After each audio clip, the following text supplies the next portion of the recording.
Hello दोस्तों। मैं P Anirudh चक्रवर्ती, आपका टीचर। आईएसए से ग्रेजुएटेड, आईएसए बैंगलोर से ग्रेजुएटेड, आईएसए कोलकाता से पोस्ट ग्रेजुएटेड हूँ। एंड आईएसए से आते हुए मुझे कुछ न्यूज़ पता चला जो मुझे लगता है कि आप सबको पता होना चाहिए एज एन एस्पिरेंट। आप सब एस्पिरेंट्स हों, एंड आई होप कि ये वीडियो आप सबको सही सलामत पहुँच रहा है। दोस्तों देखिए, आईएसआई 2025 बिल इंट्रोड्यूस होने वाला है पार्लियामेंट में।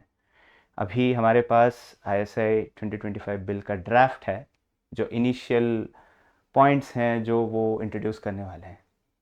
कुछ चेंजेस हैं, कुछ रिफॉर्म्स हैं। Most of it are administrative reforms, but कुछ कुछ ऐसे चीज़ें हैं जो हम एस्पिरेंट्स को बहुत बड़ा इम्पैक्ट दे सकता है। कुछ कुछ चीज़ें जैसे fees, curriculum, exams, number of seats, ये सब चीज़ों पे इफ़ेक्ट होने वाला है मेरे दोस्त। तो इस वीडियो में हम ये जानने वाले हैं क्या क्या होंगे, क्या क्या चेंजेस होंगे। एंड मैं स्पेशली पिछले 2 दिनों से मैंने रिसर्च किया है थोड़ा सा। मैंने अपने प्रोफेसर से बात किया है। They mentioned that I shall not take their names. काफ़ी इन्फॉर्मेशन गैदर करने के बाद मैंने 3-4 ही चीज़ें दिखा रहा हूँ जो आपको बहुत ज़्यादा इफ़ेक्ट करेगा। एंड मुझे लगता है कि आप सबको पता होना चाहिए। तो चलिए शुरू करते हैं, क्या क्या चेंजेस होने वाले हैं। तो सबसे पहले, चेंज इन हु डिसाइड्स। जो भी डिसाइड करेगा, क्या डिसाइड कर रहा है? Curriculum, number of seats, exam का टफनेस, क्वेश्चंस वैलिडेट करना, courses, everything, every administrative decision.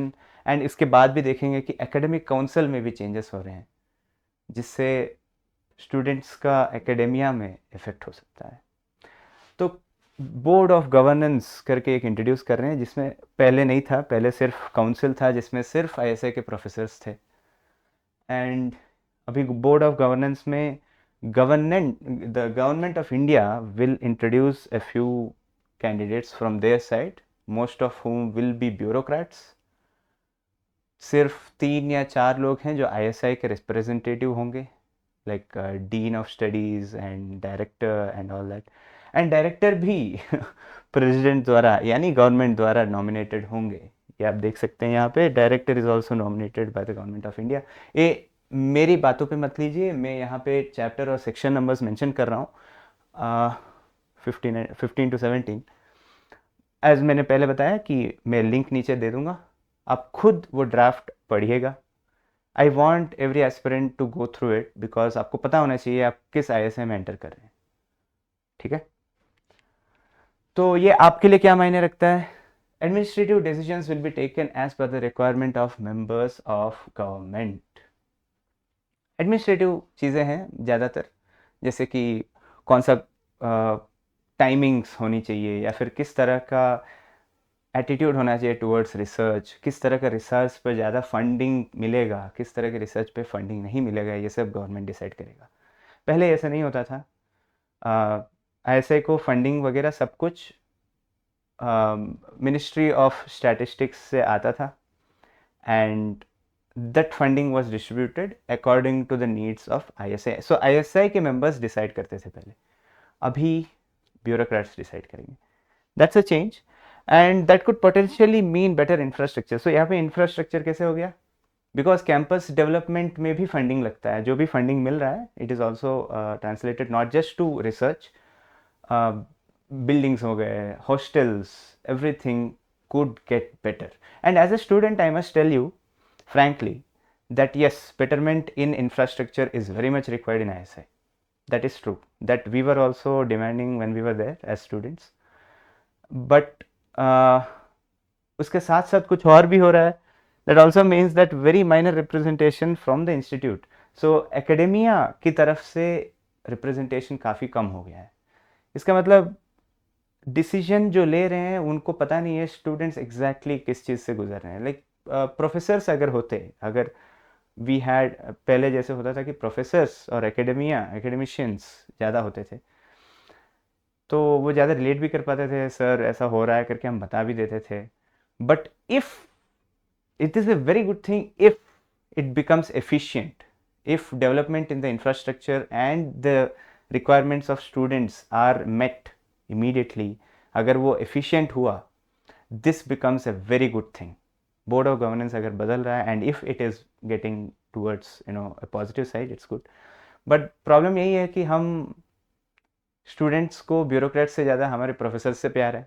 तो मैं जितने भी अपने दोस्तों को देख रहा हूँ, some are saying this is good, some are saying this is bad, but majority is saying that it's not bad or good, it's just that we are more comfortable with our professors, with our teachers, right?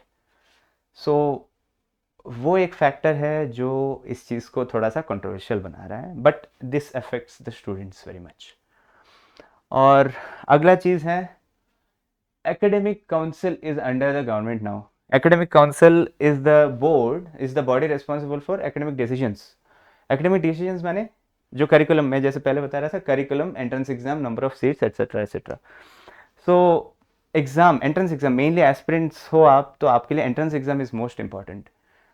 तो entrance exam के rules थोड़े से बदल सकते हैं, like syllabus as such शायद नहीं बदलेगा, but the level of the exam might very.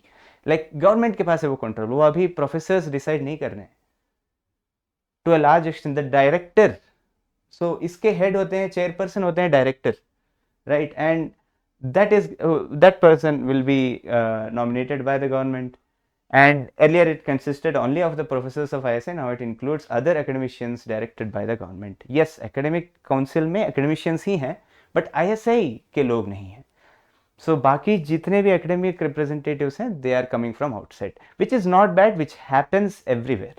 It actually happens in ISC, ISER बहुत सारे हैं हमारे पास, ISER में भी ये होता है. So it's not bad as such, but just that ISI का अपनापन जो है ना, वो हट रहा है यहाँ से. ये आप सबको पता होना चाहिए. अब ये आपके लिए क्या मायने रखता है? There is a good chance that there will be a trade-off between research relevant and industry relevant courses. तो क्योंकि अभी एकेडमिक काउंसिल डायरेक्टर के कंट्रोल में है, director is a very powerful person in any institute, and क्योंकि director government के rules को follow करेगा, तो यूजीसी के कुछ करिकुला आने का चांसेस है. जिसका मतलब ये है कि आईएसआई में जो सिलेबस बन रहा है, the syllabus which is being made in ISI is by the professors, and the professors know which topics should be taught. Because ISI, like it's not, for example मैं बी मैथ एम मैथ से हूँ, it is not equivalent to BSc MSc somewhere else. IISc या फिर आइजर वगैरह पे जो bachelors and masters होता है, it's not the same as ISI.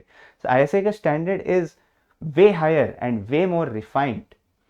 अब due to this there might be a good chance that the syllabus might be change, like there might not be that good chance, क्योंकि syllabus बदलना is a huge man power चाहिए, उसके लिए बहुत research करना पड़ता है. गवर्नमेंट भी अगर चेंज कर रहा है कुछ, बहुत रिसर्च करना पड़ता है, एंड आई होप कि it doesn't change because the syllabus is decided by professionals who know what they are doing, right? And potential good side of this is ISI could now become well connected with other prominent institutes like IISc, IISER, IITs, etc.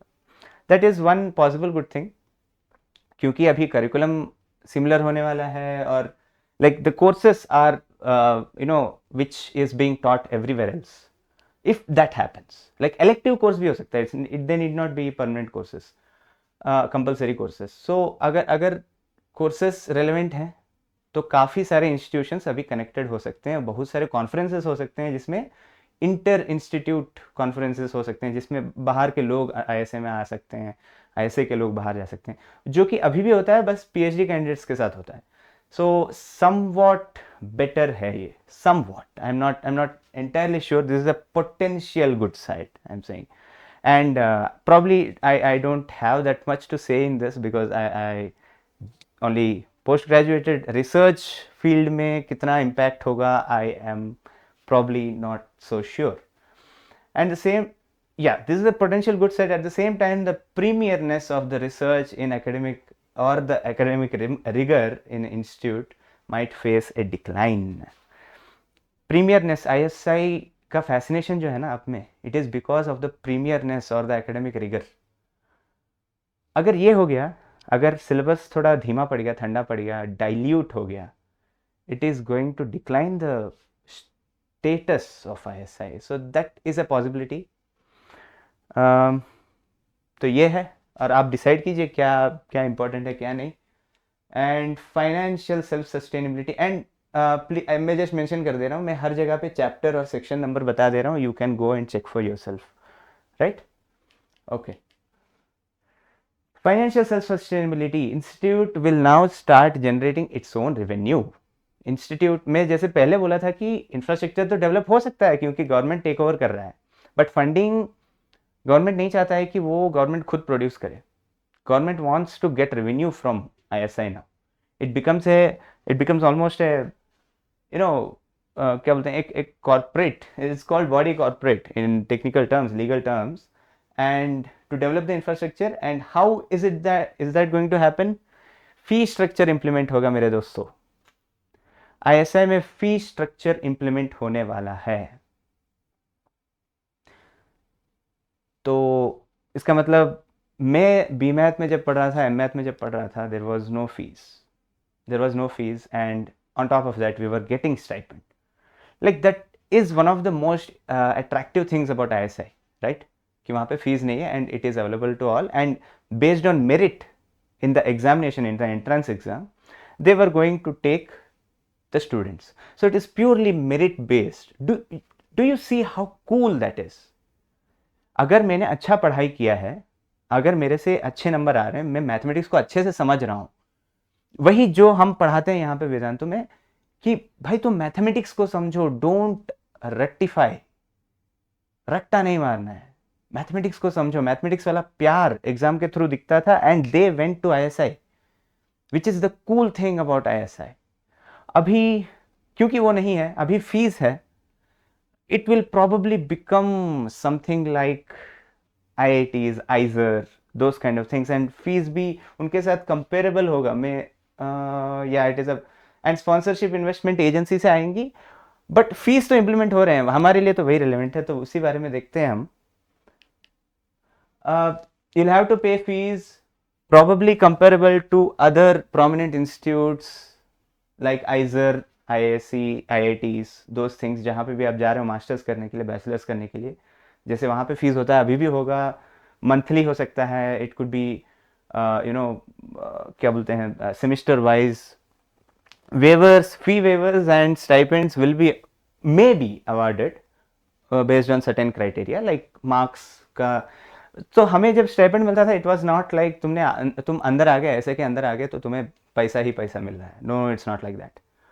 We had to prove ourselves every single semester. अगर semester में marks 45 to 60 के बीच आया, 60 से कम आया, I would get A half stipend. अगर 60 से ज़्यादा आया तभी I will get full stipend, and 45% से कम आया, if you are towards the very low end, you won't get any stipend. You have to earn your stipend. ये हर समय होता था, बट अभी तुम बस फीस भर दो और अंदर चले जाओ, एग्जाम क्लियर करो, फीस भरो, बस। So that competitiveness is gone, but maybe I'm hoping that the competitiveness still remains in some financial aspect as well, कि waivers और stipend उनको मिले जिनको जो जो अच्छा है पढ़ाई में। So I hope that happens, but we'll have to see. And hopefully the fees will be used to improve the facilities in the campus, and this is a hope, right? पैसे तो उनको मिल रहे हैं, क्या भरोसा है कि वो यूज़ करेंगे? So that's a doubt which goes on in our heads, जो मेरे भी दिमाग में चलता है, सबके दिमाग में चल रहा है। एंड पोटेंशियल रिस्क क्या है इसका? The potential risk is focus on profitability rather than actual research and development. इसका मतलब जब पैसे मिल रहे हैं उनको, जब गवर्नमेंट को या फिर किसी भी बॉडी को in general, when there is a profit, क्योंकि in general we tend to be capitalistic, right? हम पैसे देखते हैं तो हमें अच्छा लगता है। I fear that this will translate into something like, अच्छा पैसे मिल रहे हैं, ज़्यादा बच्चों को लो ना। ज़्यादा बच्चों को लेने के लिए क्या करना होगा? एग्जाम का quality might degrade. So again it affects the, I wrote here I think, so again it it might affect the premierness of ISI जिस वजह से हमें उतना फैसिनेटिंग लगता है. Exam is tough, the mathematics it demands for us to understand mathematics. अगर वो कम हो गया, then I fear that it will lose the fun of getting into ISI. I just, that's one thing which seems problematic. And the fees is like comparable to, if I compare it to ISER, in ISER usually the stipend, the semester fee is around 30,000, 26 to 30,000. So अगर वो हो रहा है, महीने के तुम 5-6 हज़ार भरने वाले हो, it's going to be a little bit problematic for the students who are going to enter. Few other things which are agitated. So ये पहले अभी तक मैंने जो 3 चीज़ें बताई वो थे mainly which would concern you as an aspirant. अब कुछ चीज़ें हैं जो मैंने अपने प्रोफेसर से बात किया, मेरे दोस्तों से बात किया, उनसे पता चला, कुछ लोग वहीं पे रिसर्च कर रहे हैं, उनसे पता चला कि सेंटर्स सेपरेट होने वाले हैं. जैसे कि ISI में बेंगलोर और कोलकाता में पढ़ाई किया, there are more centres. Delhi में है, there is one in Tezpur, and I think there is one more, I am not getting it, but so 5 centres है. एंड अभी गवर्नमेंट ये राइट रिजर्व करता है कि वो और ISI को बढ़ा सकें. आप देख रहे हैं यहाँ पे क्या हो रहा है, मतलब द प्रीमियरनेस तो डिग्रेड हो सकता है, पॉसिबल है, कैसे नहीं हो सकता है वो भी मैं बात करूंगा. मैं सिर्फ यहाँ पे दिक्कतें नहीं बता रहा हूँ, I want to talk about the solutions as well. And अब देख रहे हो IITs कितने हैं हमारे देश में, और IISc कितने हैं, और IISER कितने हैं. एंड आप ये भी कंपेयर कर लो कि कहाँ पे कितना लेवल का रिसर्च हो रहा है. There is something called an H index, कि कहाँ के प्रोफेसर्स या फिर कहाँ के रिसर्चर्स से पेपर्स ज़्यादा निकल रहे हैं. So this data, if you look at them, ISI में somehow it's less, which is very unfortunate. And somehow few IITs hold the higher position, but there are various things, right? If I'm talking about mathematics, that's also distributed in a varied way. तो अगर ज़्यादा ISI हो जाएंगे, does that imply better, like is it better or is it worse? I don't know how to decide.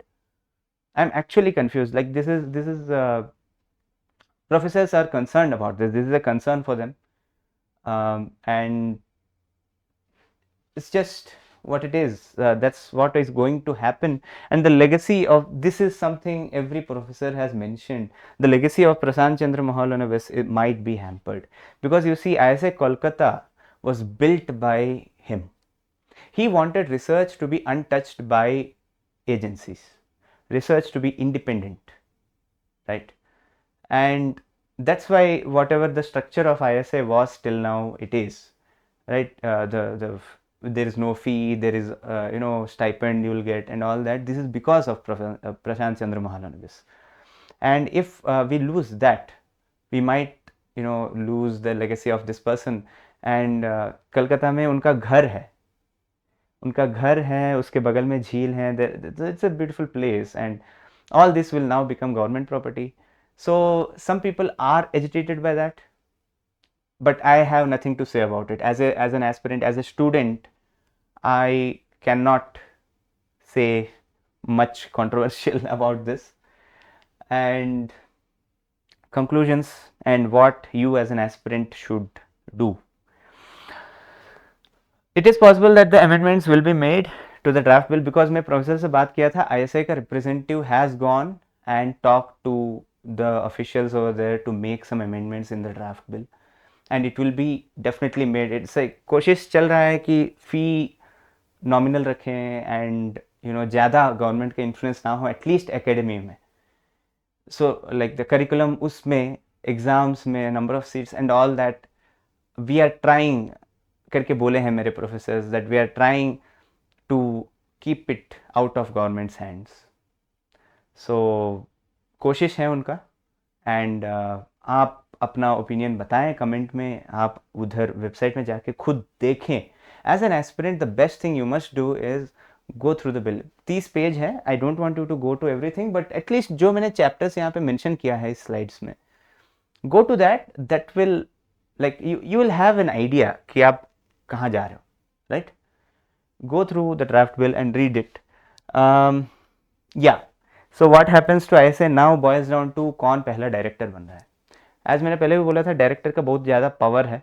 आप director के power के बारे में भी पढ़ सकते हो, मैंने जहाँ भी मेंशन किया था डायरेक्टर के बारे में उस वहाँ पे. So director is a very powerful person, right. He has a lot of power. Academic council के पास बहुत ज़्यादा पावर है. आप वो सब आई थिंक चैप्टर 3 के 20 के अराउंड वाले सेक्शन में आप देख सकते हो, 20, 22, 23 ऐसे. And but should it really concern the research? Potentially तो है, जैसे मैंने इतनी देर बोला, रिसर्च हैम्पर हो सकता है, बट कैसे हैम्पर होगा? मैं जानता हूँ कि प्रोफेसर्स वहाँ के इतने तो ईमानदार रहेंगे अपने रिसर्च की तरफ, and if anything the degradation will happen through the entrance exam. So induce कैसे कर रहे हो तुम, दैट मैटर्स अ लॉट. किस तरह के बच्चे आ रहे हैं ISA के अंदर, दैट मैटर्स अ लॉट. वही तो रखता है ISA को प्रीमियम. अगर ISA में कोई भी आ रहा है तो that's a problem, right? So मेरे लिए, मेरी तरफ से this are all my perspective, whatever I have learn, this is my perspective. तो मैं चाहता हूँ कि आप लोग ना ये हैम्पर होने मत दो. आप लोग फिर भी तगड़े तरीके से प्रिपेयर करो. आप लोग मैथ्स को इतना अच्छे से समझो कि आप एंट्रेंस एग्जाम, किसी भी तरह का एंट्रेंस एग्जाम, ISI का कुछ भी बदलेगा, anything happens, you go to ISI and prove to the government that yes, अब हम रिसर्च को खड़ा करेंगे. I think you are the one who can decide the fate of ISI in a huge sense. And it's not just ISI, right? The research and development, it goes a long way. It goes a long way कि हम DRDO में कितना invest कर रहे हैं, हम इसरो में कितने बढ़िया बढ़िया साइंटिस्ट हैं. सो इट्स लाइक इंडिया का फेस तुम बन सकते हो. So it's not just ISI. कोई भी इंस्टीट्यूट में तुम जा रहे हो, that is something which you must keep in mind. Yes, as an optimist, you, the aspirants, are the ones who are going to change the fate of ISI. If you have the genuine curiosity and the fire of learning, you have the potential to change the course of not just ISI, but of the nation. This is my genuine belief, right? You need to have the fire of learning. सीखना है, समझना है. अगर वो है ना, ये सब चीज़ें, बिल वगैरह कुछ नहीं बिगाड़ पाएगा आपका. So please, it is my humble request, and if possible, I would like to give you that order, that please understand the subject which you are reading. Understand it with depth and clarity. You have the power to keep the legacy of PC Mahalanobis elite, right? And that's it from me. If you have any questions, you can contact me here in Telegram. Prepare harder, become stronger. Thank you.